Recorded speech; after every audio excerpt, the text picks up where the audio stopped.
ಮಡೆನೂರು ಮನು ಅತ್ಯಾಚಾರ ಆರೋಪಕ್ಕೆ ಸಂಬಂಧಪಟ್ಟಂತೆ ಸಂತ್ರಸ್ತೆಯ ಕೈಯನ್ನು ಕಾನೂನು ಹಿಡಿತಾ ಇಲ್ಲ ಅನ್ನೋಂಥ ಆರೋಪವನ್ನು ಇದೀಗ ಸಂತ್ರಸ್ತೆ ಮಾಡ್ತಾ ಇದ್ದಾರೆ. ಅದಕ್ಕೆ ಸಂಬಂಧಪಟ್ಟಂತೆ ಪ್ರೆಸ್ ಮೀಟನ್ನು ಕೂಡ ಕರೆದಿರುವಂಥದ್ದು. ಏನಾಗಿದೆ, ಏನು ಆ್ಯಕ್ಚುಲಿ ಅವರಿಗೆ ಸಮಸ್ಯೆ ಆಗ್ತಿದೆ ಅನ್ನೋದನ್ನು ಅವರಿಂದ ತಿಳ್ಕೊಳ್ಳೋಣ.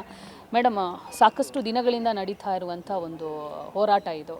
ಸೊ ಇವತ್ತಿನ ಉದ್ದೇಶ ಏನು? ಇವತ್ತಿನ ಉದ್ದೇಶ ಪೊಲೀಸ್ ಸ್ಟೇಷನಿಂದ ನನಗೆ ಮೋಸ ಆಗಿದೆ. ನಾನು ಕೊಟ್ಟ ಕಂಪ್ಲೇಂಟ್ ದೂರಿನಲ್ಲಿ ಇರುವಂತಹ ನಾನು ಯಾಕೆ ಡಿಲೇ ಕಂಪ್ಲೇಂಟ್ ಆಯಿತು ಮತ್ತು 17ನೇ ತಾರೀಕು ನಡೆದಂತಹ ಅವನು ನಮ್ಮ ಮನೆಗೆ ಬಂದು ಮಾಡಿದಂತಹ ದೌರ್ಜನ್ಯದಿಂದ ನಾನು ಕಾನೂನು ಮೆಟ್ಲೇರಿದ್ದೀನಿ ಅಂತ ನಾನು ಸಂಕ್ಷಿಪ್ತವಾಗಿ ಮೀಡಿಯಾಗಳಿಗೂ ಹೇಳಿದ್ದೀನಿ. ಅವರು ಅದನ್ನೇ ಉಲ್ಲೇಖ ಮಾಡಿಲ್ಲ. ಸೊ ಅದನ್ನು ಫುಲ್ಲು ಅದು ಯಾವಾಗಲೂ ಮಾಡಿರೋದು ಅಂತಲೇ ಎಲ್ಲರಿಗೂ ಅದನ್ನು ನೋಡಿದ್ರೆ ಅನಿಸುತ್ತೆ. ದುರ್ಬಲ ಮಾಡಿ ಆ ಕಂಪ್ಲೇಂಟ್ನ ಇವತ್ತು ಅವನಿಗೆ ಈಸಿಯಾಗಿ ಬೇಲ್ ಸಿಗೋ ಹಾಗೆ ಮಾಡಿದ್ದಾರೆ. ಕ್ವಾಶಿಗೆ ಅಪ್ಲೈ ಮಾಡಿದ್ದಾನೆ. ಸೊ ಈ ಒಂದು ಕಾರಣಕ್ಕೆ ಆ ಮಹಾದೇವ ಮತ್ತು ಅವ್ರಿಗೆ ಸಂಬಂಧಪಟ್ಟವರು ಯಾಕೆ ನನಗೆ ಈ ಥರ ಮೋಸ ಮಾಡಿದ್ರು ಅಂತ ತಿಳ್ಕೊಳ್ಳೋಕ್ಕೋಸ್ಕರ ನಾನು ಯಾವ ಪೊಲೀಸ್ ಸ್ಟೇಷನ್ಗೆ ನೀವು ದೂರನ್ನು ಸಲ್ಲಿಸಿದ್ರಿ? ಸೊ ಅಲ್ಲಿ ಏನಾಯಿತು ಇನ್ಸಿಡೆಂಟ್? ನೀವು ಏನಂತ ಕಂಪ್ಲೇಂಟ್ ಕೊಡೋಕ್ಕೆ ಮುಂದಾಗಿದ್ರೆ ಅವ್ರು ಏನು ಅಂತ ಬರ್ಕೊಂಡಿದ್ರು? ಮೇಡಮ್, ಆಲ್ರೆಡಿ ನಿಮಗೂ ಎಲ್ಲ ಒಂದೊಂದು ಕಾಪಿ ಕೊಟ್ಟಿರ್ತೀನಿ. ಅನ್ನಪೂರ್ಣೇಶ್ವರಿ ನಗರ ಪೊಲೀಸ್ ಸ್ಟೇಷನ್ಗೆ ನಾನು ದೂರನ್ನು ದಾಖಲಿಸಿದ್ದು. ನಿಮಗೆ ಗೊತ್ತಾಗುತ್ತೆ 29ನೇ ತಾರೀಕಿಂದ ಟಿಲ್ ನಮ್ಮ ಮನೆಗೆ ಬಂದಿರೋ 17ನೇ ತಾರೀಕು ಮೇ ಅಲ್ಲಿವರೆಗೂ ಏನೇನಾಯಿತು ಅನ್ನೋದನ್ನು ನೀಟಾಗಿ ನಾನು ಸಂಕ್ಷಿಪ್ತವಾಗಿ ಬರೆದಿದ್ದೀನಿ. ಬಟ್ ಅದು ಏನೂ ಇಲ್ಲವೇ ಇಲ್ಲ. ಸ್ಟಾರ್ಟಿಂಗ್ 29ನೇ ತಾರೀಕು ಅತ್ಯಾಚಾರ ಹಲ್ಲೆ ಮಾಡ್ದ, ಮತ್ತು ಏನದು ಖಾಸಗಿ ವಿಡಿಯೋ ಮಾಡಿಕೊಂಡು ಹೆದರಿಸ್ದ, ಗರ್ಭಪಾತ ಅಷ್ಟೇ ಇದೆ ಅದರಲ್ಲಿ ಮ್ಯಾಟ್ರು. ಅದು ನೋಡಿದವ್ರಿಗೆ ಏನಂತ ಅನಿಸ್ಬಿಡುತ್ತೆ, ಇದರಲ್ಲಿ ಏನಿಲ್ಲ, ಆವಾಗ ಮಾಡಿದ್ದಕ್ಕೆ ಯಾಕೆ ಇವಾಗ ಕಂಪ್ಲೇಂಟ್ ಕೊಡ್ತಿದ್ದಾಳೆ ಅಂತಲೇ ಅದನ್ನು ಅನಿಸ್ಬಿಡುತ್ತೆ. ಆ ಥರ ದುರ್ಬಲ ಮಾಡಿದ್ದಾರೆ ನನಗೆ ಪೊಲೀಸವರು ಕಂಪ್ಲೇಂಟ್ ಕಾಪಿನ. ಸೊ ನಿಮ್ಮನ್ನು ಹ್ಯಾಂಡ್ ಮಾಡಿದಂಥ ಪೊಲೀಸ್ ನೇಮ್ ಏನು? ಜೊತೆಗೆ ಅವರು ನಿಮ್ಮ ಹತ್ರ ಖಾಲಿ ಶೀಟಿಗೆ ಯಾಕೆ ಸೈನ್ ತಗೊಂಡ್ರು? ಮೇಡಮ್, ನನಗೆ ನೇಮಕ ಮಾಡಿದಂಥ ಇನ್ಸ್ಪೆಕ್ಟರ್ ಹೆಸರು ಲತೇಶ್ ಕುಮಾರ್ ಸರ್ ಅಂತ. ನಾನು ಅವ್ರನ್ನ ಮಹಜರು ಮಾಡೋ ಟೈಮಲ್ಲಿ ನೋಡಿದ್ದು ಬಿಟ್ಟರೆ ಇವತ್ತಿನವರೆಗೂ ಅವ್ರನ್ನ ನಾನು ಮೀಟ್ ಮಾಡೇ ಇಲ್ಲ. ಸೊ ಅವಾಗ ಬಾ ಇವಾಗ ಬಾ ಅಂತ ನನಗೆ ಮಹಾದೇವ ಅನ್ನೋರು ನನಗೆ ಕಾಂಟ್ಯಾಕ್ಟಲ್ಲಿದ್ದಿದ್ದು. ಅವಾಗ ಬಾ ಇವಾಗ ಬಾ ಅಂತೇಳಿ ಅವ್ರು ಹೇಳಿದ ಟೈಮ್ ನಾನು ಹೋದಾಗ ಇಲ್ಲ, ಅವ್ರು ಹೋಗ್ಬಿಟ್ರು. ಮೇ ಬಿ ಅವ್ರು ಇಲ್ಲದೇ ಇರೋ ಟೈಮಲ್ಲಿ ಬೇಕು ಅಂತಲೇ ನನ್ನ ಕರೆಸೋದು, ಸುಮ್ಮನೆ ವಾಪಸ್ ಕಳಿಸೋದು ಈ ಥರ ಮಾಡ್ತಿದ್ರು ಅಂತ ಅನಿಸುತ್ತೆ.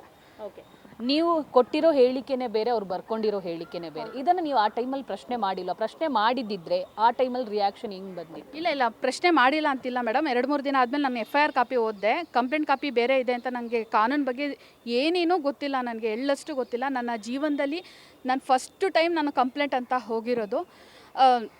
ನಾನು ಪ್ರಶ್ನೆ ಮಾಡಿದ್ದು, ಏನು ಸರ್ ಇದರಲ್ಲಿ ಏನೂ ಇಲ್ವಲ್ಲ ಸರ್, ನಾನು ಕೊಟ್ಟರೆ ಕಂಪ್ಲೇಂಟ್ ಕಾಪಿ ಒಂದು, ಇದರಲ್ಲಿ ಏನು ಸರ್, ಇದು ಇಂಪಾರ್ಟೆಂಟೇ ಅಲ್ಲ, ಇದು ನೀವು 164ಅಲ್ಲಿ ಏನು ಹೇಳಿಕೆ ಕೊಡ್ತೀರಾ ಅದಷ್ಟೇ ಇಂಪಾರ್ಟೆಂಟು ಅಂತ ನನಗೆ ಅವ್ರು ಹೇಳಿದರು.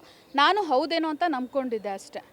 ಸೊ ಮಹಾದೇವ, ನೀವು ಹೇಳೋ ಪ್ರಕಾರ ನಿಮಗೆ ಸಪೋರ್ಟ್ ಮಾಡಿಲ್ಲ ಕಾನೂನು ಪ್ರಕಾರವಾಗಿ ಅಂತ ನೀವು ಹೇಳ್ತಾ ಇದ್ದೀರಿ. ಸರ್, ನನಗೆ ಸಪೋರ್ಟ್ ಮಾಡಬೇಕು, ಅವನಿಗೆ ಸಪೋರ್ಟ್ ಮಾಡಬೇಕು ಅಂತಿಲ್ಲ. ನಾನೇನು ದೂರು ಕೊಟ್ಟಿದ್ದೀನಿ ಅದಕ್ಕೆ ತಕ್ಕಂಗೆ ತನಿಖೆನ ಮಾಡಬೇಕು. ಅದನ್ನು ಬಿಟ್ಟು ಸುಮ್ಮನೆ ಅದಕ್ಕೆ ಸಂಬಂಧಪಡ್ದಿರೋದು ಅವನಿಗೆ ಸಪೋರ್ಟ್ ಮಾಡಿದ್ದು ತಪ್ಪು. ಅಪರಾಧಿಗೆ ಸಹಾಯ ಮಾಡಿರೋದು ತಪ್ಪೆ. ಏಕೆಂದರೆ ಅವನು ಮಹಾದೇವ ಅನ್ನೋರು ಕೂಡ ಹಾಸನಾನೇ, ಮನು ಕೂಡ ಹಾಸನಾನೇ. ಸೊ ಆ ರೀತಿಯಲ್ಲಿ ಅವನು ಸಹಾಯ ಮಾಡಿದ್ದಾನೆ ಅಂತ ನಂಗೆ ಅನಿಸುತ್ತೆ ಮೇಡಮ್.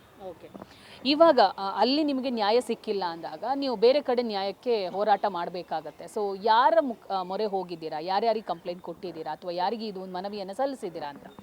ಮೇಡಮ್, ಆಗಲೇ ಹೇಳಿದೆ ನಾನು. ಒಂದು ನಿಮಿಷ.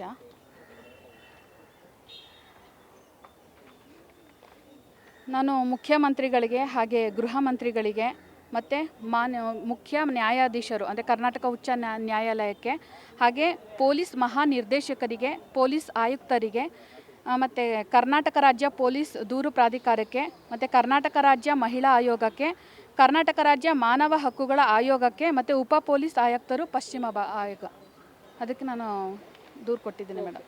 ಸೊ ನಿಮ್ಮ ಉದ್ದೇಶ ಏನು? ಸಾಕಷ್ಟು ನೀವು ಇನ್ಸ್ಟಾಗ್ರಾಮಲ್ಲಿ ಒಂದಿಷ್ಟು ಆಡಿಯೋ ಬಿಡ್ತೀರಾ ಅಥವಾ ಅವ್ರನ್ನ ಜೈಲಿಗೆ ಕಳಿಸ್ತೀರಾ, ಇಂಥದ್ದೆಲ್ಲ ನಡೆದಿದೆ. ಸೊ ಏನು ಮಾಡಬೇಕು ಅಂತ? ಸೊ ಅವರಿಗೆ ಮತ್ತೊಮ್ಮೆ ಜೈಲಾಗಬೇಕು ಅಂತನಾ? ಏನು ನಿಮ್ಮ ಇಂಟೆನ್ಷನ್ ಏನು? ಮೇಡಮ್, ನಾನು ಏನು ದೂರು ಕೊಟ್ಟಿದ್ದೀನಿ ಅದಕ್ಕೆ ತಕ್ಕಂಗೆ ಅವ್ನಿಗೆ ಶಿಕ್ಷೆ ಆಗಬೇಕು ಅಂತಲೇ ನಾನು ಕಂಪ್ಲೇಂಟ್ ಕೊಟ್ಟಿದ್ದೀನಿ ಅಲ್ವಾ.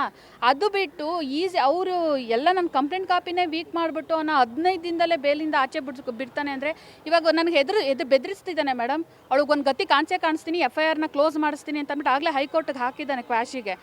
ಆ ಥರ ಹೇಳ್ಕೊಬರ್ತಿದ್ದೆ. ನಂಗೆ ನಿಜವಾಗ್ಲೂ ಭಯ ಆಗ್ತಿದೆ. ಒಬ್ಬೊಬ್ಬಳೆ ಮನೇಲಿ ಇರೋಕ್ಕೆ ಭಯ ಆಗ್ತಿದೆ ನನಗೆ. ಇದನ್ನು ಹೊರತುಪಡಿಸಿ ಮಾತಾಡೋದಾದರೆ ಒಬ್ಬಳು ಹೆಣ್ಮಗಳಾಗಿ ಸೊ ಇದನ್ನೆಲ್ಲ ಯಾವ ಥರ ಎದುರಿಸ್ತಿದ್ದೀರಾ ಸಮಾಜದಲ್ಲಿ ಅಂತ?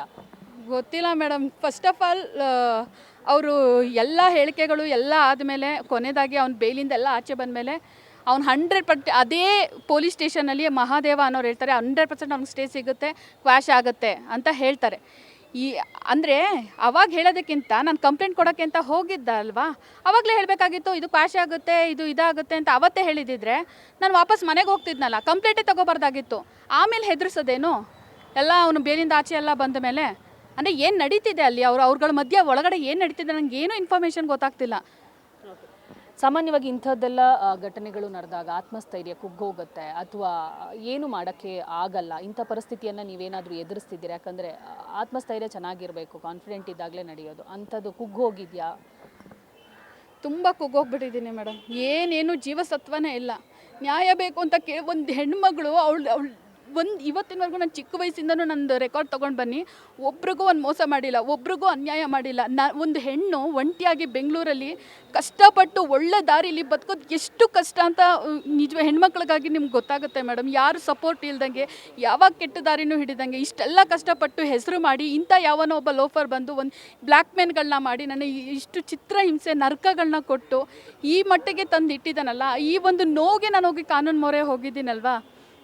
ಒಂದು ಹೆಣ್ಣು ಇಷ್ಟು ಧೈರ್ಯಪಟ್ಟು ಒಂದು ಅನ್ಯಾಯಕ್ಕೆ ಬಂದಿದ್ದಾಳಲ್ಲ ಅಂತ ಸಪೋರ್ಟ್ ಮಾಡ್ತಿಲ್ಲ, ಅದನ್ನು ಬಿಟ್ಟು ಕೇಸ್ ಮುಚ್ಚಾಕಕ್ಕೆ ಎಲ್ಲ ಸಪೋರ್ಟ್ ಮಾಡಿದ್ರೆ ಅಂದರೆ ಹೆಣ್ಣಿಗೆ ಎಲ್ಲಿದೆ ಮೇಡಮ್ ನ್ಯಾಯ?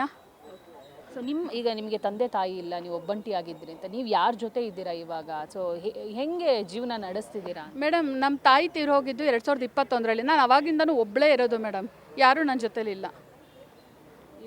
ಅದನ್ನೇ ಅಡ್ವಾಂಟೇಜ್ ತೊಗೊಂಡಿದ್ದು ಮೇಡಮ್ ಅವನು. ಈಗಲೂ ಒಬ್ಬಳೇ ಇದ್ದೀನಿ ಮೇಡಮ್. ಅವಕಾಶಗಳ ವಿಚಾರ ಬಂದರೆ, ಒಂದು ಈ ಮಡೆನೂರು ಮನು ವಿಚಾರ ಬರುವ ಮುಂಚೆ ನಿಮಗೆ ತುಂಬ ಚೆನ್ನಾಗಿ ಅವಕಾಶಗಳಿತ್ತು. ನೀವು ಇನ್ಸ್ಟಾಗ್ರಾಮಲ್ಲಿ ಸದಾ ಆ್ಯಕ್ಟಿವ್ ಆಗಿದ್ದಂಥ ಒಬ್ಬರು ನಟಿ.